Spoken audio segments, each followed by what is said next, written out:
Visakha port స్టేడియంలో Vishwanath adventure sports నిర్వాహకుల నిర్లక్ష్యం కారణంగానే రిషిత్ అనే బాలుడు నీటిలో మునిగి మృతి చెందాడని ఏసీపీ లక్ష్మణమూర్తి తెలిపారు. స్పోర్ట్స్ క్లబ్లో సీసీ కెమెరాలు, లైఫ్ గార్డ్స్ లేవని తమ దర్యాప్తులో తేలిందన్నారు. సమయం దాటినా టికెట్లు విక్రయించడం, ముందు జాగ్రత్తలు తీసుకోకపోవడం వంటి ఉల్లంఘనలు బయటపడ్డాయన్నారు.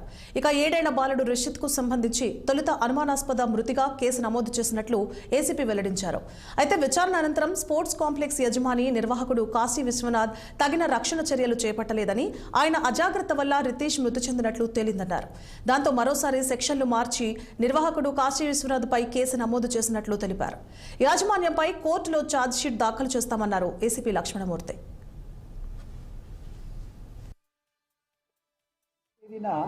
ఒక సంఘటన జరిగింది విశ్వనాథ్ ఆక్వా స్పోర్ట్స్ కాంప్లెక్స్లో. మీకు అందరికీ తెలుసు, ఆ సంఘటనలో ఒక బాలుడు 7 years బాలుడు చనిపోవడం జరిగింది. అక్కడ వాటర్ వేవ్స్లో అక్కడ దిగినందున చనిపోయినట్లు మనకు వచ్చినటువంటి రిపోర్టు మేరకు, తల్లిదండ్రులు ఇచ్చిన రిపోర్టు మేరకు అదే రోజు రాత్రి పోలీస్ స్టేషన్లో ఒక కేసు క్రైమ్ నెంబర్ 83/2025గా నమోదు చేయడం జరిగింది. అనుమానపు అంటే 194 సెక్షన్ కింద బిఎన్ఎస్ఎస్ ఆ దర్యాప్తులో పంచనామా చేయడం జరిగింది. తర్వాత ఈరోజు కూడా ఐఓ గారు, ఎస్ఐ చిన్ననాయుడు గారు, సిఐ గారు సత్యనారాయణ గారు ఆధ్వర్యంలో ఈరోజు దర్యాప్తు ఈరోజు కలిపి చేయడం జరిగింది.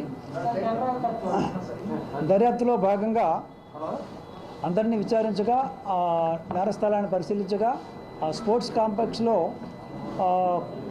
విశ్వనాథ్ ఆక్వా స్పోర్ట్స్ కాంప్లెక్స్ నడుపుతున్నటువంటి యజమాని అయినటువంటి కాశీ విశ్వనాథ్ గారు సరైనటువంటి సేఫ్టీ మెజర్స్ తీసుకోలేదని మాకు రూఢి అయింది. దానివలన సేఫ్టీ మెజర్స్ అంటే ఒకటి ముఖ్యంగా అక్కడ ట్రైన్డ్ లైఫ్ గార్డ్స్ని పెట్టాలి. చిన్నపిల్లల దగ్గర స్విమ్మింగ్ కానీ అలాంటి వాటర్ బాడీలో దిగేటప్పుడు ట్రైన్డ్ స్విమ్మర్స్ని కానీ ట్రైన్డ్ ఆక్వా స్పోర్ట్స్లో ట్రైనింగ్ అయినటువంటి వాడిని పెట్టలేదు.